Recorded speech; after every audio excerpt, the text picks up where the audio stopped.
But you're also having fun. You're being yourself, right? Like you don't have to be anybody, but you don't sacrifice yourself for anything. That right there. Yeah. Yes. Make sure that is added for sure. Because it is, I don't want to stray away. You know, that's what I learned when I was, you know, growing in my content. Like when you stray away from who you are, it becomes fake. It's not real. Yeah.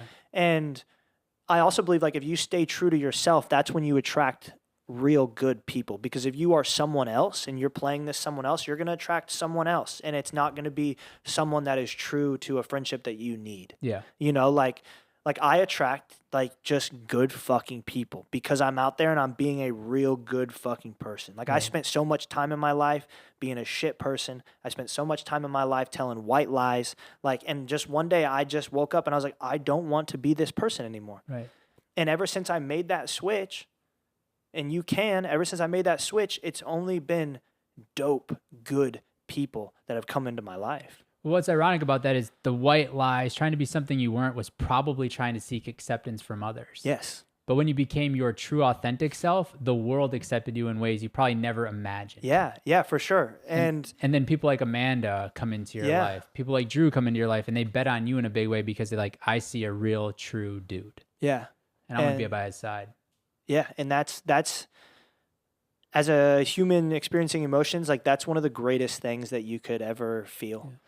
Because then now that I am me and I am true to who I am, I wake up every single morning with, you know, I talked about this, like I don't, you know, Goggins, there's all those videos out there, and, you know, now people want to copy them and be like, you know, you got to beat that inner bitch inside of you every morning and don't be a pussy. And like I wake up every morning and I open my eyes and I'm like, hell yeah. I'm like, I get to go run today. Yeah. I get to like, and I say that every morning when I read my Bible and I pray, I'm like, thank you so much for allowing me the ability to go do what I want to do today. Right.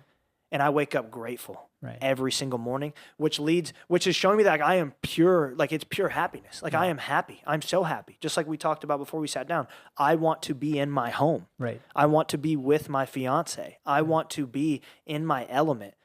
And I want to go run the miles I want to run. Yeah. And that's what, like the pure happiness that I feel inside of me. And I started experiencing that when I moved to Austin, because I remember telling my mom in 2023 when I moved here, I go, I've never ever experienced this thing I feel inside my chest, like this feeling of, like I'm not kidding you, when I moved to Austin, I could feel it in my chest of like I would wake up every morning and I would be like, I've never known what it was like to love where you live.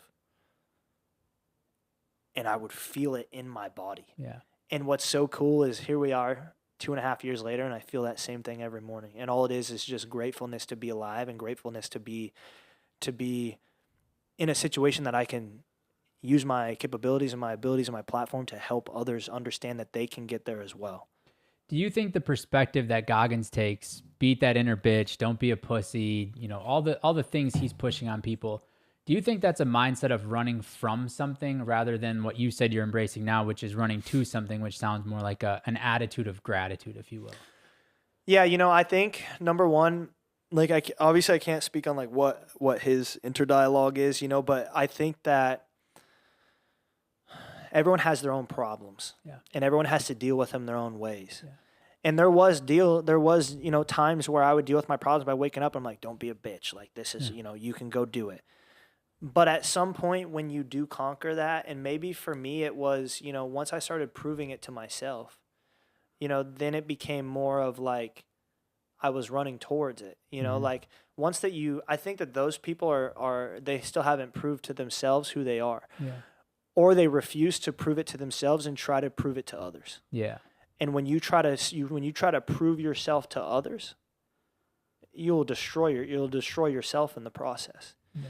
So for me, it's like, but there's only one way to fix that, and I can't say what that way is. Only you can figure that out. Right. Like for me, it was doing these events and doing these hard things and proving to myself over and over and over. Just like you say, like selling a product, right? It takes you 7 times to see it. Maybe it took me 7 times to win a race, or 7 times to run a race, until it finally, like I could finally click in my brain where I'm like, you are who you say you are. Right. So you talk about dealing with problems. You faced a lot of them. You know, you could argue you've conquered a lot of them, but you could also make the assumption that more are coming your way. It's just a part of life. Where in your life right now would you say you're most flirting with disaster? Business. Business for sure. Because, I had this idea of starting this new product. I don't know how it works. And, I am, I'm open to taking advice, but also at the same time, selfishly inside of me, I don't really want to take advice either because I want to fuck it up on my own. Mm-hmm. Because I've fucked a lot of things up in my life, and then I have to learn how to fix them, right? Like, it's like you have this tower of Lego blocks. Yeah.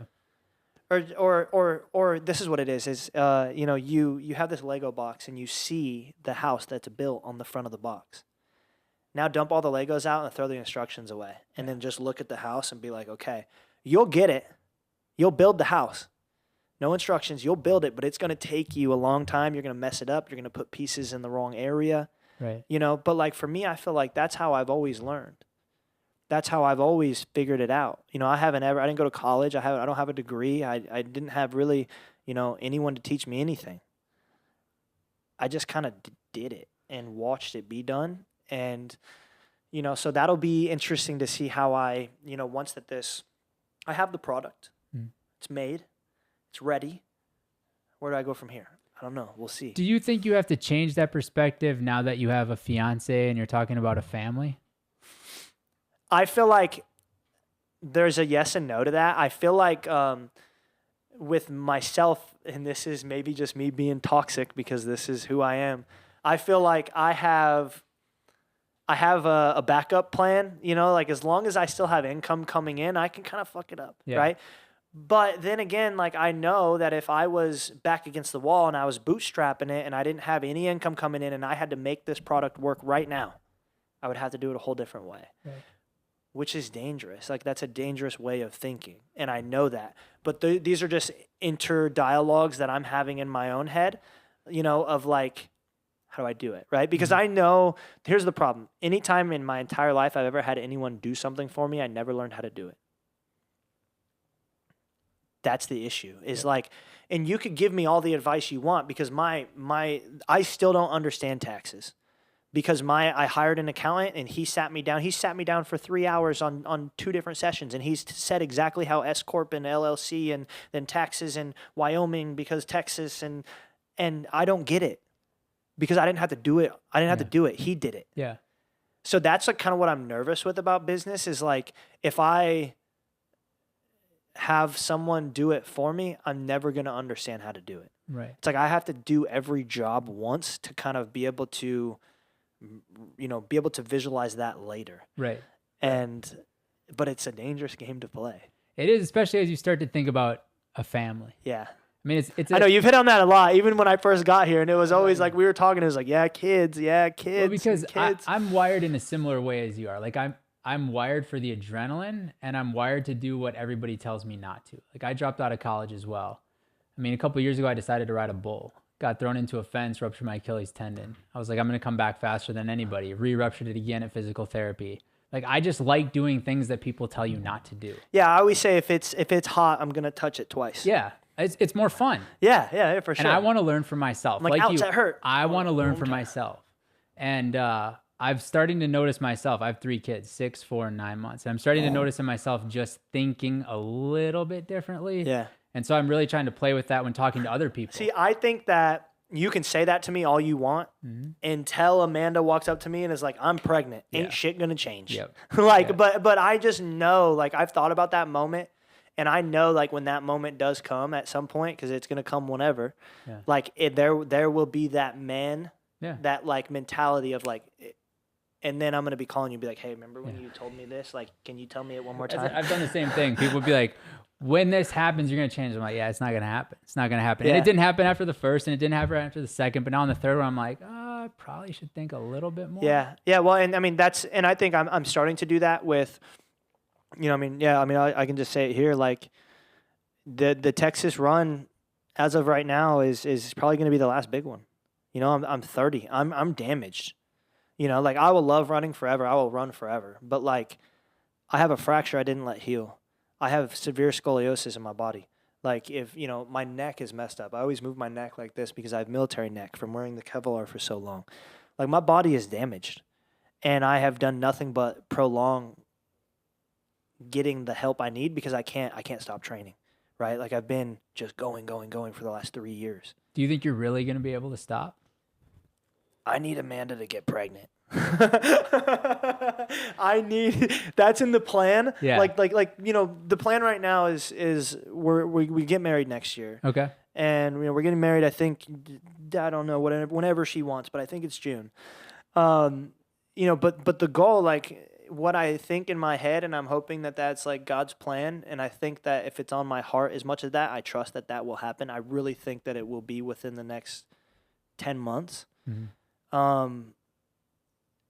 I think that, that's going to have to be the stopping force. And I think I'm already just calling that to fruition and feeling that that's going to happen. So, because then it will not be about me anymore. And it makes it easy to be about me when I'm sitting right here and doing all my training and Amanda's in Tampa, and she's at the house and she's doing yoga and she's going downtown and, it makes it easy. Right. Yeah. But because we still meet up at the end of the day. Yeah. But then when you involve a child in that and then she becomes the one who's bearing my child, then it is a completely different ballgame.